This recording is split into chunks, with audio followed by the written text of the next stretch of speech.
మనం అన్ని విషయాల్లో అపోజినటువంటి పౌలు తెలియజేస్తున్నాడు. ప్రతి విషయం అందు కూడా మీరు కృతజ్ఞతాస్తుతులు చెల్లించండి. మీరు ఏమి చేసినప్పటికీ కూడా, భోజనము చేసినప్పటికీ, పానము చేసినప్పటికీ తప్పకుండా మన ప్రభువును స్తుతించాలి. మరీ ముఖ్యంగా ఇది వివాహం కొరకై నలుగులో ప్రభు సిద్ధపడుతూ ఉన్నాడు. దేవుని వాక్యంలో పౌలు ఇలా తెలియజేస్తూ ఉన్నాడు. కాబట్టి మీరు భోజనము చేసినను, పానము చేసినను, మీరేమి చేసినను సమస్తమును దేవుని మహిమ కొరకు చేయుడి. సో వివాహం అంటే మనందరికి తెలుసు. ఆది కాండంలో దేవుడు ఈ వివాహాన్ని ప్రారంభించాడు, దాన్ని ఇప్పటికీ కొనసాగిస్తూ ఉన్నాడు. మరి వివాహం అనేది కూడా ప్రతి మానవునికి ఒక టర్నింగ్ పాయింట్. వివాహం అయిన తర్వాత మనందరికి తెలుసు, కుటుంబంగా కట్టబడుతూ ఉన్నారు మానవులు. మరి ఈ కుటుంబంలో ప్రభుకు ఈ దినం వివాహం కొరకై సిద్ధపడుతూ ఉన్నాడు. గత కాలమంతా మరి దేవుడు తనతో కూడా ఉన్నాడు. ప్రభువైన యేసును తన స్వంత రక్షకునిగా అంగీకరించి బాప్తిజం కూడా పొందుకున్నాడు. దేవుని వాక్యంలో రాయబడినది ఏంటి అంటే, ఆదాము మరి ఒంటరిగా ఉన్నాడు కాబట్టి ఆయనకు గాఢ నిద్ర కలగజేసి హవ్వను తయారు చేసినట్టు మనం చూస్తూ ఉంటాం. అనగా మానవుల అవసరతలన్నీ కూడా తీర్చే దేవుడు. ఈ లోకంలో మనుషులు కొన్ని అవసరాలే తీరుస్తారు, కానీ దేవుడు అన్ని అవసరాలు తీరుస్తాడు. అది కూడా ఎలా అంటే, మరి ఒక క్రమమైనటువంటి వివాహము. అంటే విశ్వాసికి మాత్రమే వివాహము జరగాలి. మరి ప్రభు భయభక్తులు కలిగి వినయ విధేయతలు ఉన్నటువంటి స్త్రీని వివాహం చేసుకుని ఉంటున్నాడు. తను ఈ దినము వాక్య ప్రకారము వివాహం కొరకై నలుగులో సిద్ధపడుతూ ఉన్నాడు. అదంతా కూడా 45వ కీర్తనలో రాయబడినది. భక్తుడు అక్కడ రాస్తాడు, ఆయన ఒక వధువుగా ఉన్నాడు, మనం అందరము ఆయన వరుణుగా ఉన్నాడు, మనం అందరం సంఘ వధువుగా ఉన్నాం. అంటే ఆయన రాకడ కొరకు కూడా మనం సిద్ధపడాలి. ఇప్పుడైతే దేవుని వాక్యంలో ఏమని రాయబడ్డదంటే, పెళ్లి కుమార్తె గలవాడు పెళ్లి కుమారుడు. దేవుని వాక్యంలో రాయబడ్డది, పెళ్లి కుమారుడు పెళ్లి కుమార్తెను చూసి ఆనందించినట్లు నీ దేవుడని యెహోవా నిన్ను చూసి సంతోషించుననే మాట రాయబడ్డది. సో ఈ దినము మరి ప్రభు కుమార్ జీవితంలో, ఈ కుటుంబ జీవితం అంతట్లో కూడా దేవుడు ఎన్నో మేలు చేశాడు.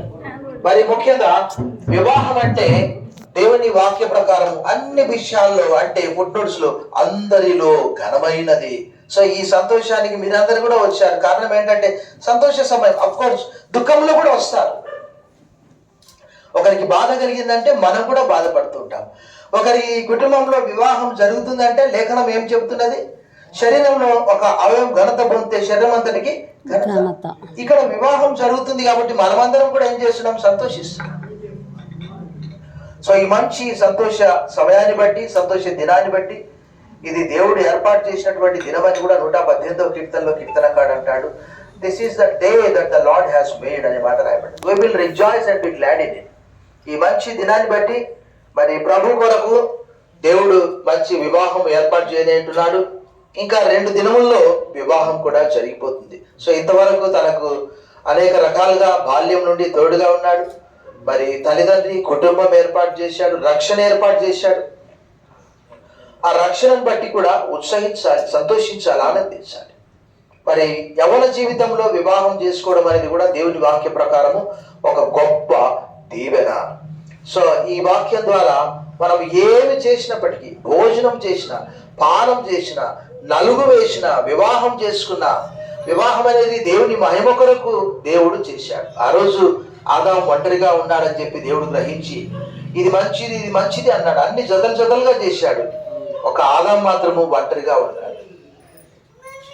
అప్పుడు వాని కొరకు సాటి అయిన సహాయం నేను చేసేదని అనుకొని ఆదాముకు గాఢ నిద్ర కలగజేసి అతనిలో నుంచి హవ్వను తీసినట్టు మనం చూస్తున్నాం. ఈ ప్రభు కొరకు కూడా సాటి అయిన సహాయకురాల్ని దేవుడు మరి సిద్ధపరిచాడు. 2 దినముల్లో వివాహం కూడా జరుగుతుంది. సో వివాహం కొరకు నలుగులో సిద్ధపడుతూ ఉంటుండగా మనమందరం కూడా ప్రభువును స్తుతిస్తాము, ప్రార్థన చేస్తాము. సర్వశక్తి గల దేవ, లేఖనాల ప్రకారము ఈ దినము వివాహం కొరకై ప్రభు నలుగులో సిద్ధపడుతూ ఉంటుండగా సహాయం చేయండి. మరి బాల్యం నుండి తల్లి గర్భంలో నుండి రూపింపబడిన మొదలు నేటి వరకు తనకు అద్భుత రీతిగా ఆశ్చర్య రీతిగా సహాయం చేశారు, ఆదుకున్నారు. ఇప్పుడు వివాహాన్ని కూడా మీరే భయభక్తులు, వినయ విధేయతలు, విశ్వాసం కలిగినటువంటి సాటైన సహాయకురాలతో మీరే జరిగిస్తున్నారు.